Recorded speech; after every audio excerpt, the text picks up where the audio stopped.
Hello and welcome to part 6 of my video walkthrough. If you haven't watched parts 1 through 5 yet, you better go back and watch them, because otherwise this might not make sense. And I've covered things in those tutorials which I won't go over again in these later parts. So let's dive in. In this section we're going to cover sound design, keyframing sounds and balancing the audio to a level that's appropriate for the video that you're making. So let's go. In this tutorial we're going to cover sound design. Now you can with a video just throw some music on there and leave it at that. That adds a bit of audio stimulation for the viewer while the video plays. However, I think to take it that extra mile we need to add some sound effects that would have been there had the drone had a camera. So when you're looking at your footage, you need to think, what would the viewer have heard if they were where the drone was at this point in time? I've chosen on this clip to bring in some wind noise to accentuate the fact that the drone's up in the air and flying. And because it's a night to day transition, I've got some sounds of owls hooting for the night part, crows cawing at dawn, and then some daytime bird for the daytime part. What you add is entirely up to you. In this footage there are some cars in there. I could have added a bit of traffic noise, maybe dogs barking at dawn. It's really down to your imagination. The principles that we'll go through in this video for applying natural sound effects is exactly the same as for special effects. Now, special effects is the other side of sound design, where you introduce sounds which someone wouldn't have heard if they were where the drone stroke camera was at that point in time. Such as, if you do a zoom transition, you can add a whoosh. If you do a fast pan, you can add a whoosh. This footage doesn't call for that type of sound design, but the principles are exactly the same. As with all aspects of video editing, we want to keep organised, so we'll use separate tracks on the timeline for each type of sound effect. That way, when you want to adjust anything, you know exactly which track it's going to be on. You can obtain sound effects, music, etc. from various sources. You can go down the paid route on the internet, such as Epidemic Sounds, Storyblocks, etc., etc. Or you can use Google and YouTube to try and find free sound effects and music. I go down the free route. Having said that, on the musical side, I've been playing around with some software that uses AI to assist people like me with no musical knowledge to actually make songs from scratch. You can decide how effective that is when you hear the track that I created for this video. But anyway, let's get going. So the first thing I'm going to do is bring the wind noise in, because I know I want that to apply, so I'll just drag it into the timeline. Use the / key to fully expand the window, and then I can either just drag that all the way down. Alternatively, you could use the razor tool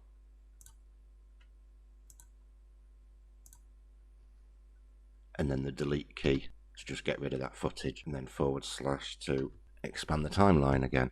We'll come on to the volume mixing in a little bit. I like to get all the sound on there and then start mixing the volume levels. I've then got the owl sound, which I'm going to want near the start. Now this is a long clip, so I might want to play through this to find where the best owl sounds are. I'll leave that on there for the moment. So down on these controls, the M stands for mute, so if I want to play the track and only hear the owl sound, I can mute the other track. The alternative way is I can solo the owl track, which will only play that. Now this clip that I found of an owl is extremely quiet. Play that again. You can see in the sound bar at the side, it's -50 decibels. So the first thing I'm going to do, which isn't going to be the final leveling, but if you click on an audio clip and press G keyboard, it brings up the audio gain, and there we can see the loudest point on that clip is only -48 decibels, far too quiet. Normalise all the peaks, and I probably want that to be more like -20. Now if I go back and play that,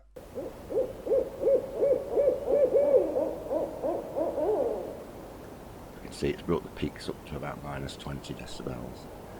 That's loud enough for me to hear what's going on, so I'll keep it at that for the minute.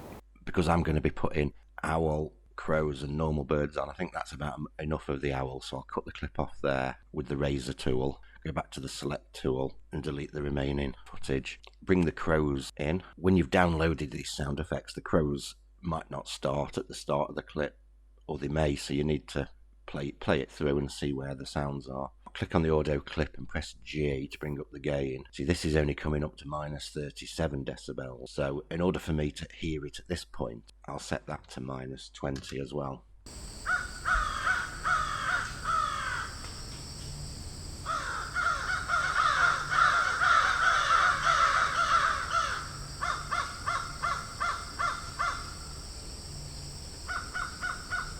That's probably enough of that. I don't want to overdo sound effects, so again use the razor tool to cut it off where I want. Click and delete to get rid of the excess. As you watch the video, you might decide these aren't quite in the right place, so you can always click and hold and drag these around to where you want them to be. Finally, for the birds, I'll bring in the dawn birds. Click on the clip, press G. These are at minus 14, the others I've set to minus 20, so I'll take these down to minus 20 as well, so that all of the birds are around the same volume.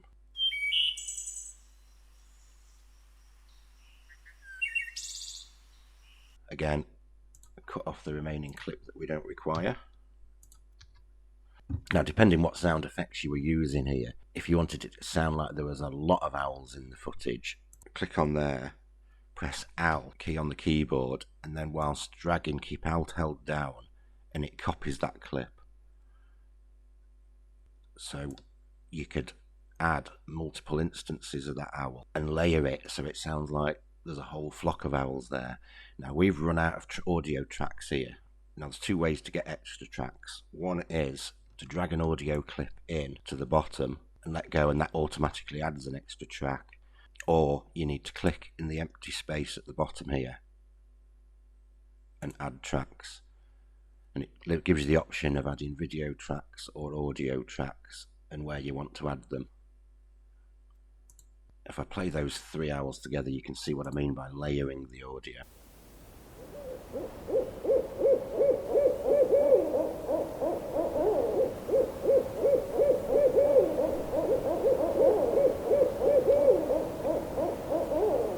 Now that sounds a bit daft because they're layered systematically. You'd move these around to get the correct layering effect that you want, but you get the idea. I'll get rid of those extra tracks. So I'm happy with the bird sounds, so I'll solo the wind noise. Click on the clip, press G to bring up the gain box. That's at minus 14. We'll see how that sounds.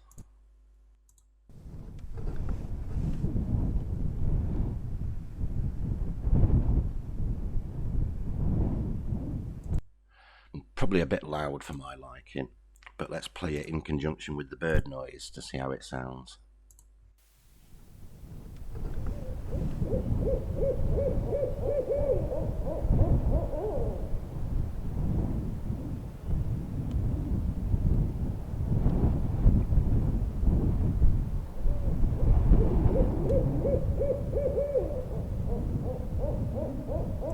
It's not bad.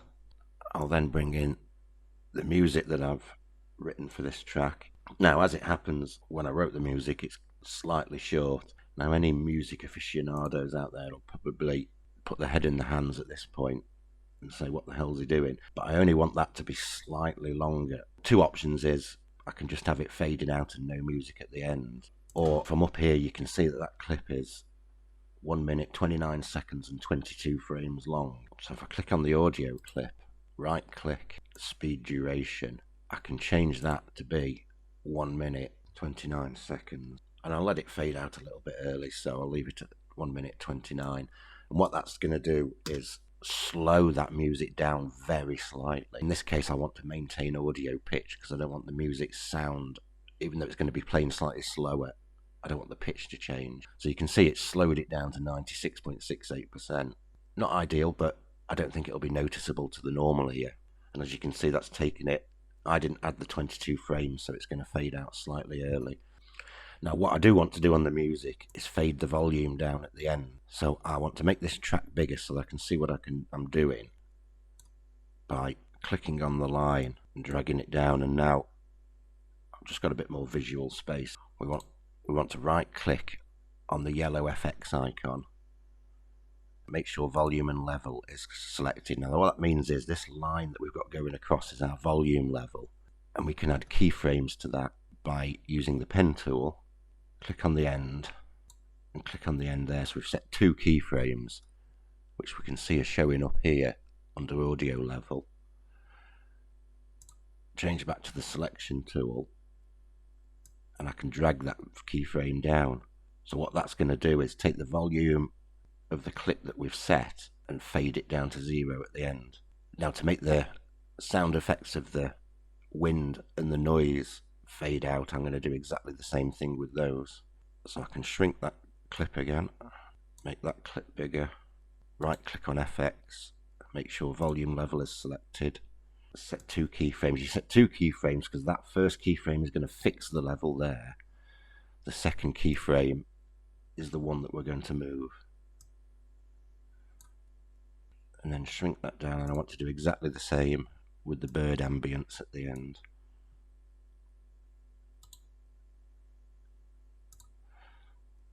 Pen tool to select keyframes.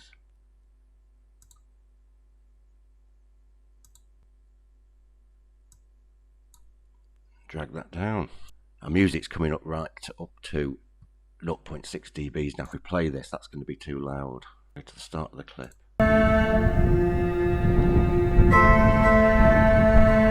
Apart from it blowing people's ears out when they watch the video and listen to the music, it'll create strange artifacts in the noising because it's going too loud. I try and aim on videos that the loudest sound in the video is going to be -6 as a maximum, maybe even just -12.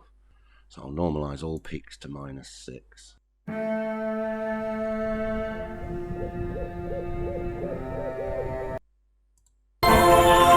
See, that's still too loud.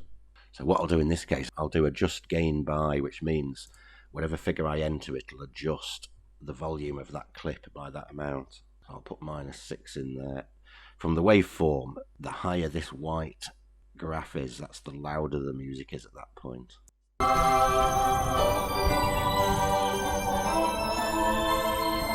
Now, in this case, it depends what sort of video you're producing. In this case, I don't want the music to be overpowering. The music just wants to be subtle in the background. And this is where, as with colour grading, whilst there is some science to it, it's very much an art, and it's down to using your ears for sound design as much as it is using your eyes for colour grading. So it's a bit of a balancing act to juggle. You want to juggle the volume of all your different clips till they sound as you think is appropriate for that video. I'll try -12 on that.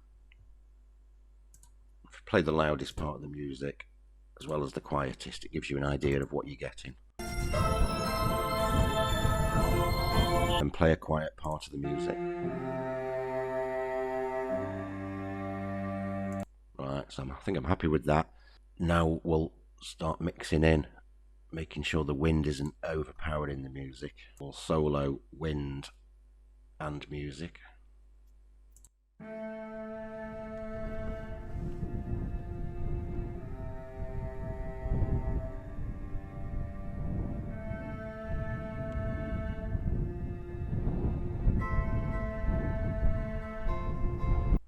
Play a part where the music's loud.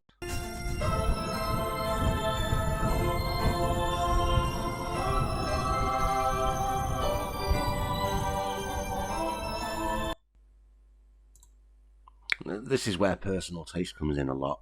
I think that wind noise is about right for the clip. Some might say it's too loud. Some might say they want it louder. At the end of the day, it's your video. Produce it how you like. I want to listen to all 3 sounds at the same, make sure the birds fit in terms of volume level with the music and the wind noise.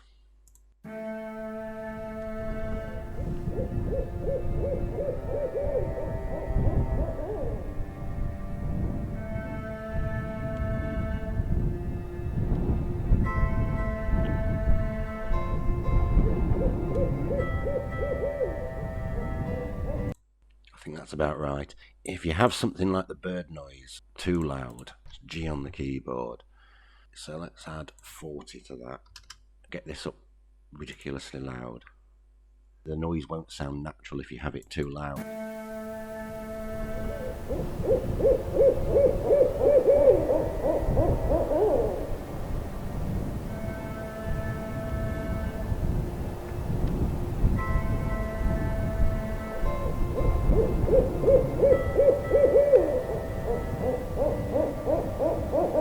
See, the owl noise there is too loud. It sounds like the owl's sitting on top of the drone.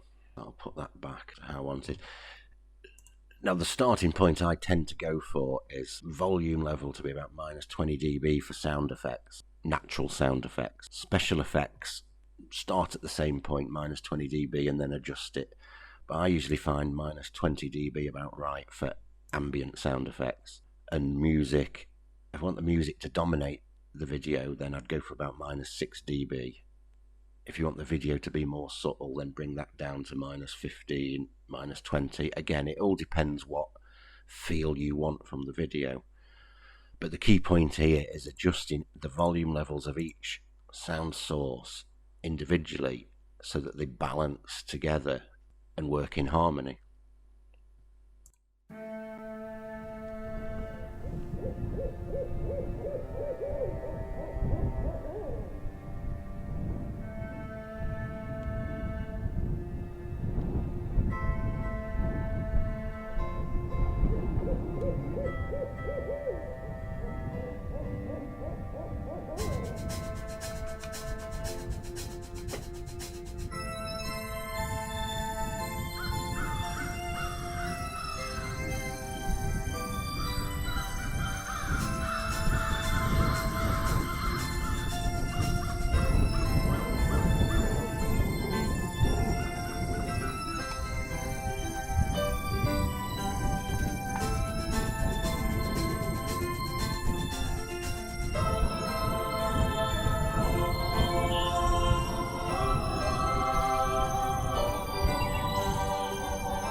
So as you see at the end there, the sound effects and the music tapered out slowly, which brings a more natural finish to the video. And by playing the whole video through, we ensured we weren't going into the red anywhere on the meters. And we know that throughout the clip, sound balance is about right. If you felt that, for example, that wind was getting too loud in the middle there, just as we used keyframes at the end, you could always create some keyframes on here.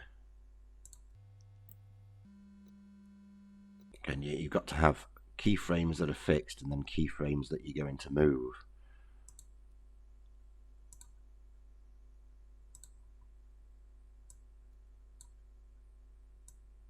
So you'd have to do this by trial and error, adjust it, go back, play. But what you could do is reduce the volume in that section, and then the volume ramps up again to the overall volume that you've set. I don't think we need to in this case, but it's an example again of where keyframes can be used on audio, not just on video. Hopefully you've found something of use within this series of tutorials. If so, then consider subscribing so that you'll be notified of future tutorials. Also, check out the playlists on my channel for other videos that will be of interest to you, and have a look at the products in the description below that I use, which may be of use to you too. Thank you.